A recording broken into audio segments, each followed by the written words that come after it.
மந்தை பெருகுகிறது போல நான் மனிதர்கள் என்ன செய்வேன், பெருக பண்ணுவேன்.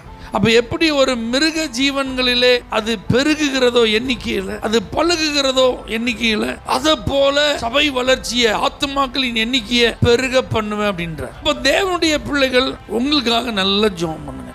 உங்க குடும்பத்துக்காக, பிள்ளைகளுக்காக, நீங்க செய்யற வேலை, தொழில், வியாபாரம் எல்லாம் ஆசீர்வாதமா இருக்க நல்லா ஜெபம் பண்ணுங்க. அது தப்பே இல்லை.